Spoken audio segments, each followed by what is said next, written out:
에베소서 6장 5절부터 8절까지 한 절씩 교독하시겠습니다. 종들아 두려워하고 떨며 성실한 마음으로 육체의 상전에게 순종하기를 그리스도께 하듯 하라.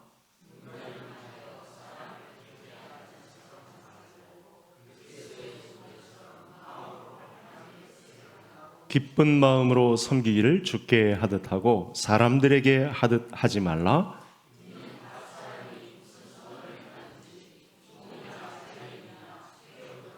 그대로 받은 줄을 알미라. 아멘. 오후 시간에도 하나님이 은혜 주셔서 또 예수 그리스도를 믿는 신자의 삶이 더 진흥되는 놀라운 은혜가 있기를 간절히 소원합니다. 하나님은 하나님 나라를 건설하시고 하나님의 뜻을 이루는 데 있어서 두 기관을 우리 신자들에게 주셨습니다. 하나는 국가이고 하나는 교회죠. 교회가 죄열에 있는 영혼들을 불러내는 적극적인 임무를 부여받았다면 국가는 소극적이고 좀 부정적인 임무를 받았습니다. 여기서 부정적인 임무라 하는 것은 국가가 하는 일이 죄인을 엄벌하고 벌 주는 그런 정사를 펼치죠. 그런 면에서 우리가 좀 부정적이라는 표현을 좀 쓸 수 있겠습니다. 죄를 억제하고 죄를 벌하는 임무, 그걸 통제하고 다스리는 그런 일들을 합니다. 기억할 것은 어느 쪽도 해결하는 문제를 부여받지는 않았습니다. 죄와 사망은 주님께서 다시 오셔서 마지막으로 벌하실 원수가 되죠. 그것을 불못에 던져넣기까지 죄와 사망은 인류 역사가 계속되는 동안 계속해서 왕노릇할 것입니다.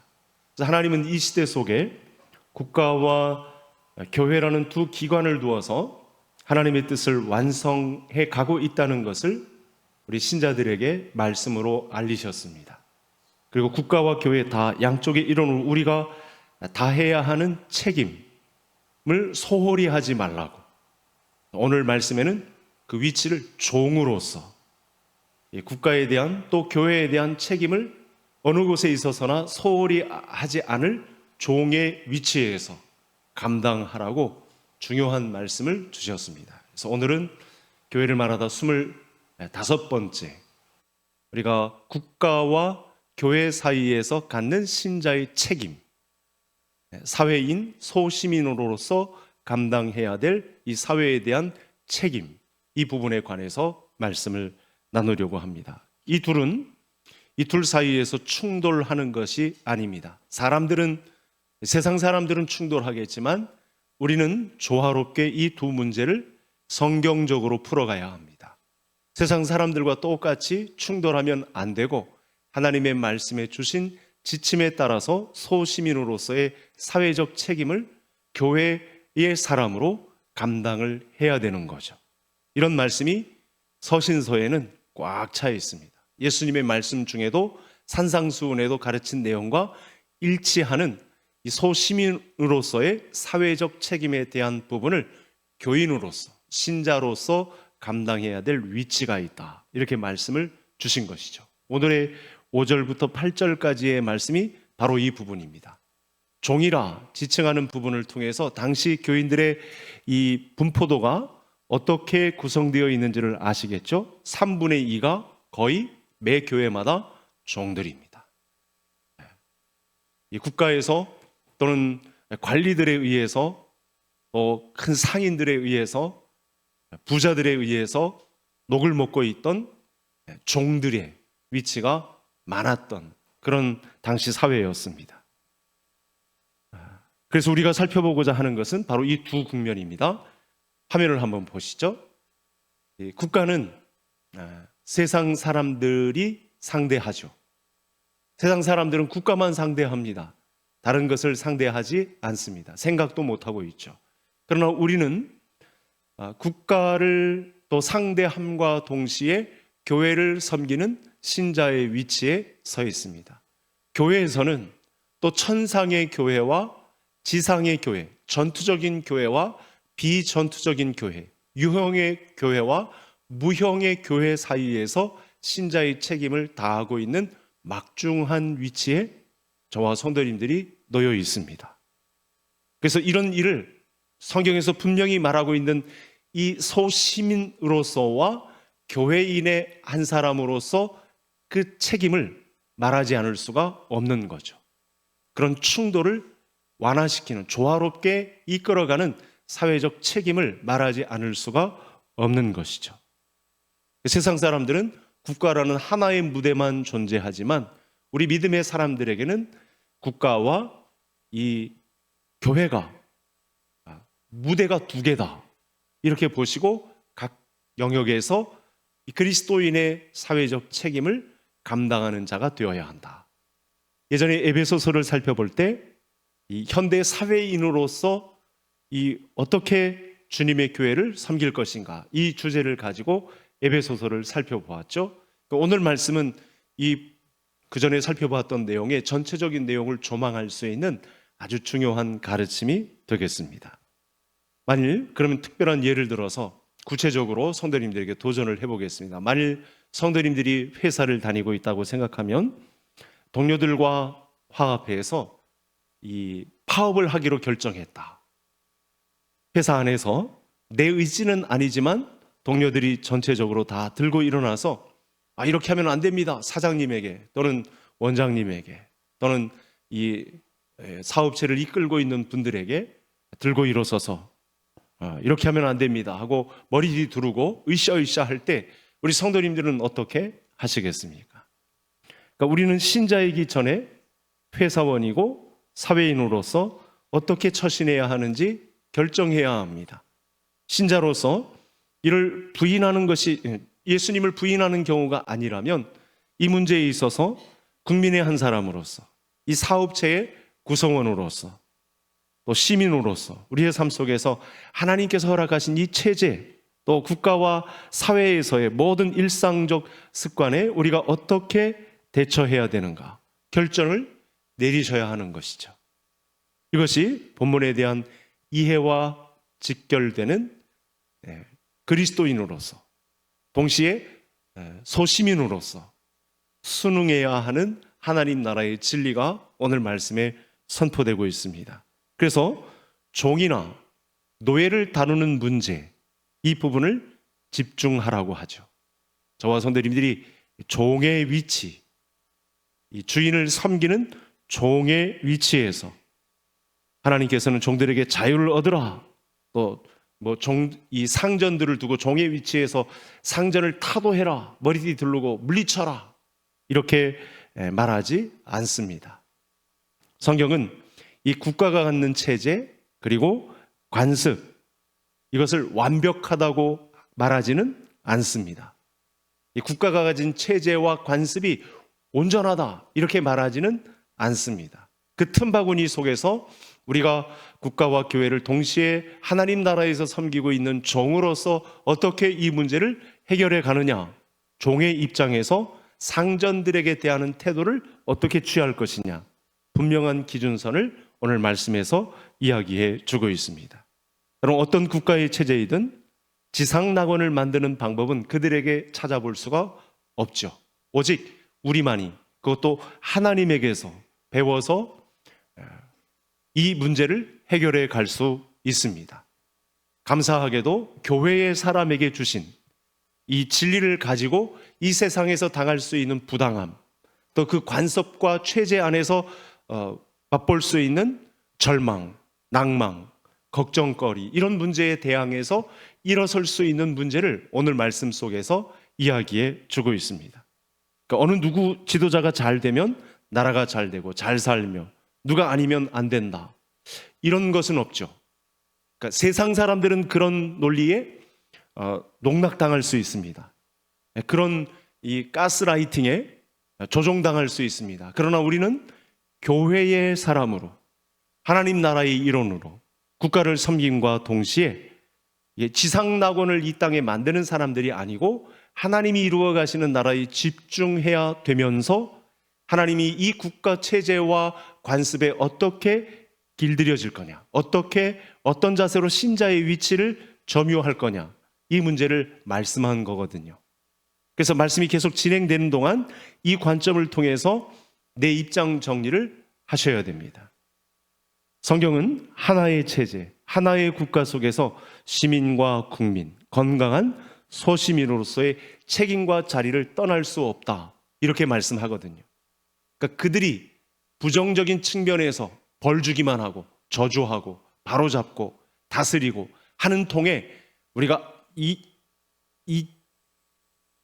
세상을 때리치고 싶다, 이와 같은 이 통제는 내가 받아볼 수가 없다, 나는 자유하겠다 하고 그 체제를 막무가내로 타도하자, 머리띠 두르고 으쌰으쌰 해서 쳐부수는 것이 아니라 오늘 사회인의 한 사람인과 동시에 교회의 한 사람으로서 두 무대를 우리에게 주신 동시에 조화롭게 이 문제를 해결해 나갈 그리스도인으로서 어떻게 서야 되느냐, 이 문제를 말씀해 주고 있다는 사실이죠. 그래서 종들을 보고 종노릇을 하라, 이렇게 말하면 저와 성도님들이 오늘에 있어서는 이 문제를 받아들일 수 없는 어떤 장벽을 느낄 것입니다. 그런데 당시에 성도들의 구성이 종된 위치에서 상전에게 깎듯이 종노릇을 하라, 기본 전제를 말씀해 주셨다는 측면이 이 문제를 해결하는 데 아주 중요한 단서가 됩니다. 어떻게 보면 저와 성도님들에게 종노릇을 하라 이렇게 되면 충격적인 요구가 될 수 있는데 아닌 거죠. 우리는 기본적으로 이 두 무대를 섬기는 종된 측면에서 오늘 말씀의 내용은 고스란히 우리에게 전달이 됩니다. 그 사회인의 책임을 잘 감당하라고 성경이 그렇게 주장하고 있는 거죠. 예를 들면 구체적인 예를 성경에서 들겠는데, 바벨론에 포로된 다니엘과 세 친구들 어떻게 하죠?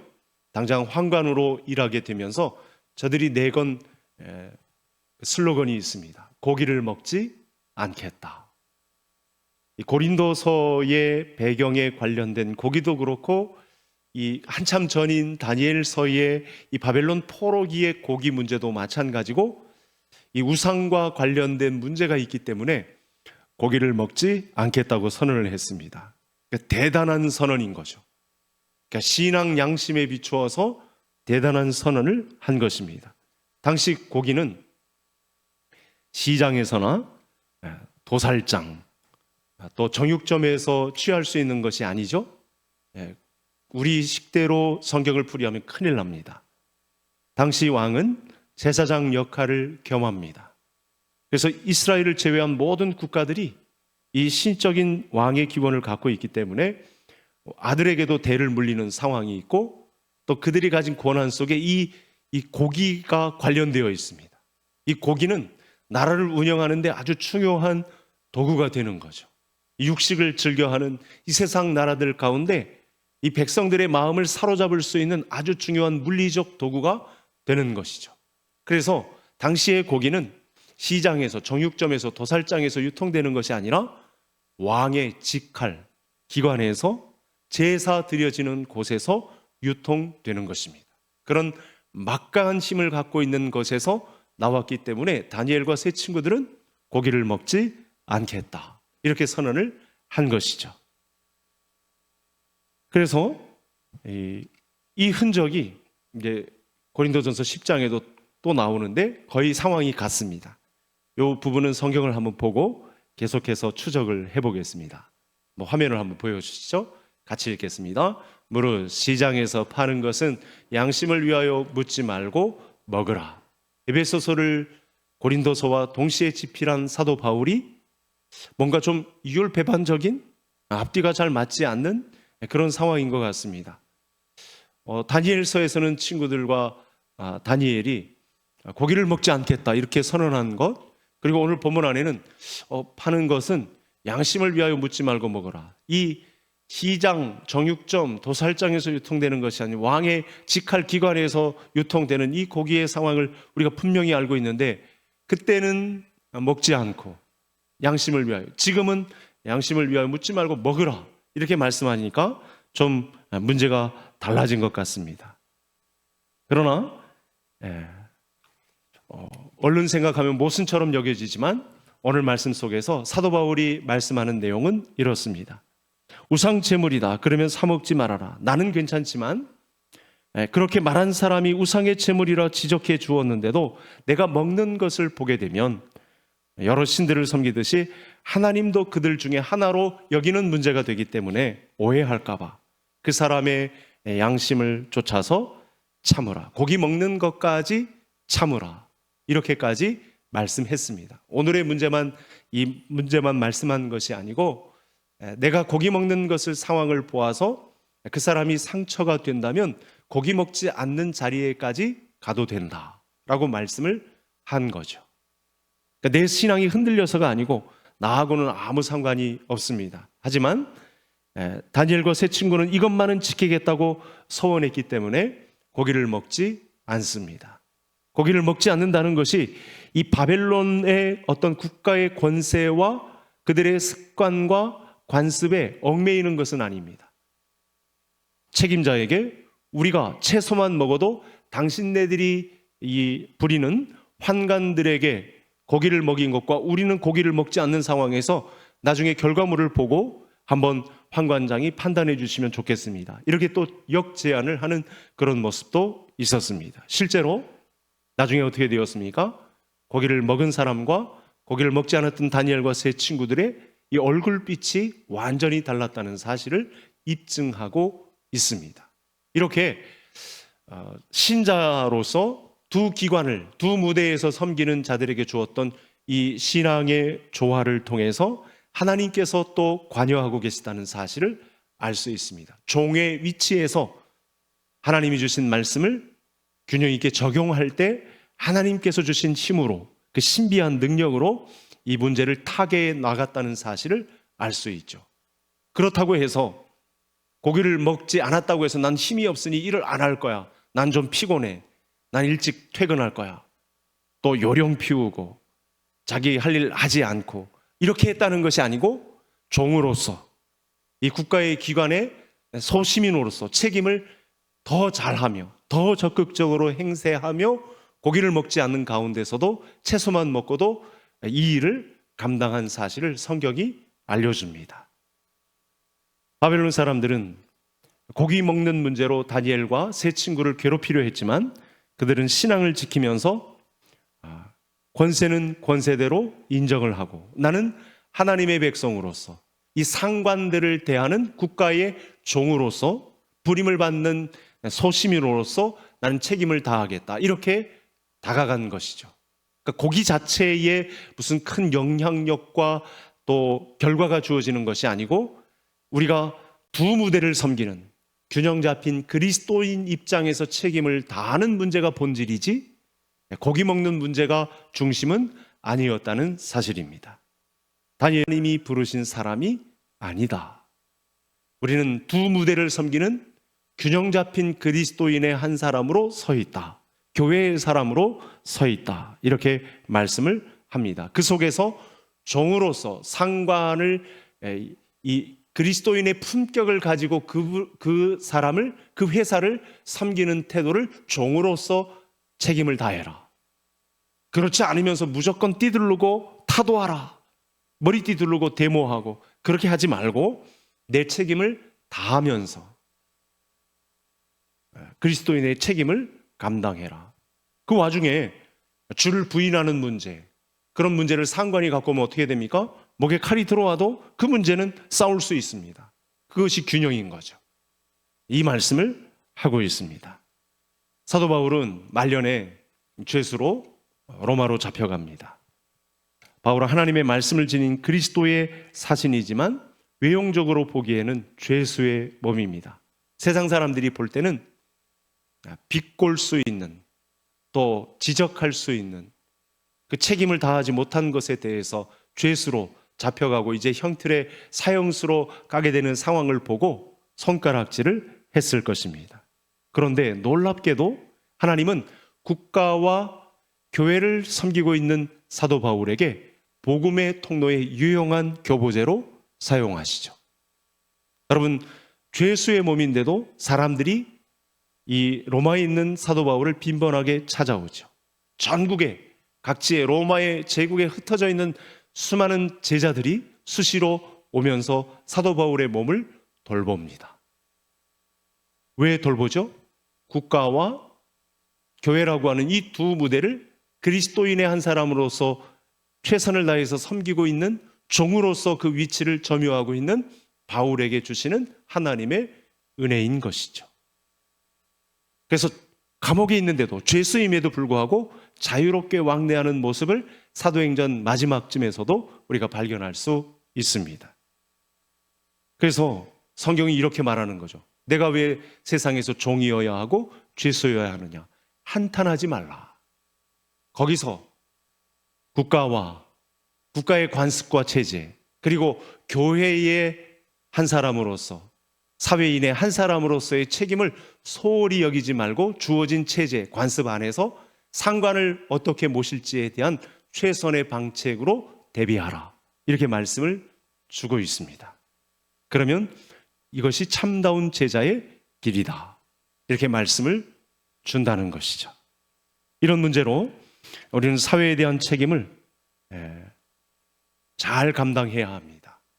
사실은 오늘 현대 교회에 이런 그리스도인이 이 국가와 교회를 동시에 균형 잡힌 시각을 가지고 하나님 나라의 시선을 가지고 섬기지 못하는 문제 때문에 교회가 많이 욕먹습니다. 많은 가난한 교인들이 생깁니다. 교회 안 나가 교인들이 생기기 시작했습니다. 말세의 현상이기도 한데, 그래서 오늘의 말씀을 강력하게 주장하고 있고 우리는 이 말씀을 잘 새겨 들어야 합니다. 여러분, 우리가 신앙생활을 하고 주를 의지하며 살아가기에 가만히 있어도 먹을 것이 들어오고 땀 흘려 수고하지 않아도 되고 고민하는 일도 없고 상처받는 일도 없는 나라로 만들어야 된다는 것, 하나님 나라에서 그런 가르침을 베푼 적이 없습니다. 이 사회에서 소시민으로서 아무 땀도 흘리지 않고 손 하나 까딱하지 않고 소득을 얻고자 하는 그런 배짱이 같은 그런 마음 가지고 이 땅 국가와 교회를 섬기라고, 두 무대를 섬기라고 하나님께서 그렇게 성경을 지필하게 하신 적이 없습니다. 우리는 천국이 아닌 저주받은 땅에서, 죄로 인해 저주받은 땅에서 우리가 살아 기식하며 숨쉬는 동안 저주받은 땅에서 살아갑니다. 영원한 소망을 바라보고 지금이라는 시간을 우리는 걸어가야 하는 거죠. 지금 국가의 관습과 체제 안에서 내가 종으로서 그들이 요구하는 바를 어떻게 균형 있게 감당해야 되는가, 이 짐을, 이 십자가의 짐을 저와 선도님들에게 맡겨준 것입니다. 우리가 살고 있는 땅은 세상 권세자들에 의해서 다스려지고 그들의 통제 아래에 있습니다. 우리나라가 많은 환경이 바뀌어지기는 했는데도 불구하고 우리 성도님들이 보는 눈은 어떻습니까? 정확하게 나누면 양분되어 있죠. 이런 정권을 좋아하는 사람들과 좋아하지 않는 사람들이 섞여 살고 있습니다. 그때 우리가 기준점을 삼아야 할 것은 뭐냐면, 우린 두 무대를 섬기고 있는 그리스도의 종이다 라고 하는 관점이 중요하다는 것입니다. 그들과 멱살 잡고 동일하게 싸우는 그런 미련한 자리에는 절대 가지 말아야 된다. 교인이면서 동시에 이렇게 말하는 국가체제의 사상, 이념에 내가 어느 한쪽으로 파묻혀서 그들의 주장을 동조하고, 교회 안에서까지 이런 정치인 저런 정치인 이런 파당 민주당 국민의힘 나누어서 그들의 역량에 내가 괜히 에너지를 소모할 일은 절대 없다, 이렇게 말씀을 주시는 거죠. 여러분, 이 세상에 나쁜 사람은 다 색출하고 좋은 사람만을 골라서 좋은 나라를 형성하라, 이렇게 우리를 부르시지는 않았습니다. 우리는 죄에서 신음하는 자들을 위해서 부름을 받았지 국가에 대해서 이래라 저래라 하려고 부름을 받은 사람들이 아닙니다.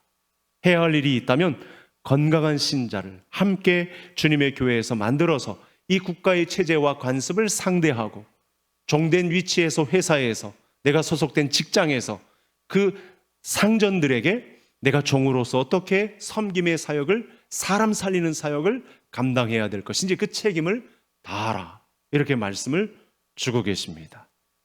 우리나라 초기에 제사 거부, 주일 성수 등의 문제로 많은 그리스도인들이 순교까지 당했었습니다.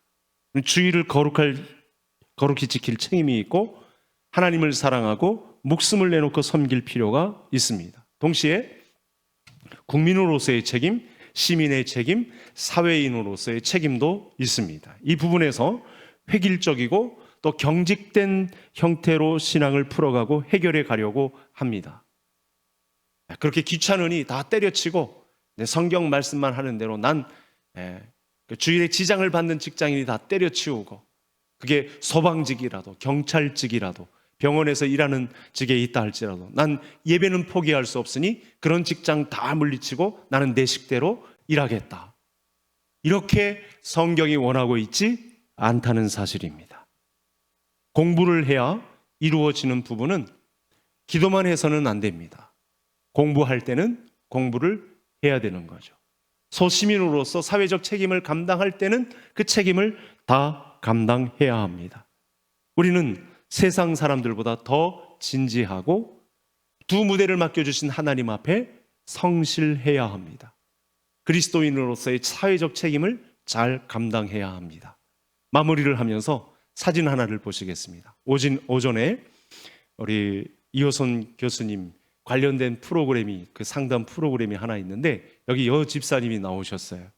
남편은 장애를 갖고 있음에도 불구하고 한 달 월급이 한 1,000만 원대더라고요. 그런데 이 여집사님이 교회를 출석하면서 가정은 돌보지 않는 모습이 나타났습니다. 화면을 한번 보여주시죠. 집안 환경이 이렇습니다. 보셨죠? 기사에서 한번 보셨죠? 엄마는 여전도에, 기도 모임에, 구역 예배에 자꾸 나가는데 집안은 이래요. 이게 오늘의 교육이 없어서 그렇습니다.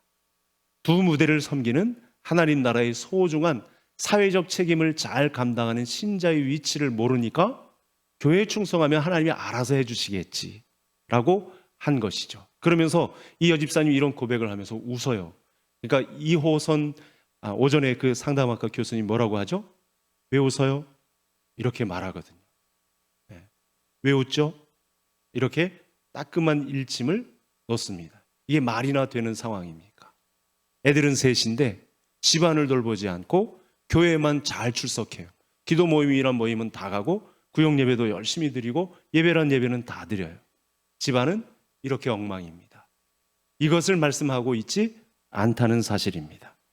하나님이 우리에게 국가와 교회 사이에서 무엇을 요구하고 계시고 그 요구하신 책임이 얼마나 큰지 깨닫고 세상 사람들보다는 그 성실과 책임을 다해라, 이렇게 동시에 요구하고 있다는 사실입니다.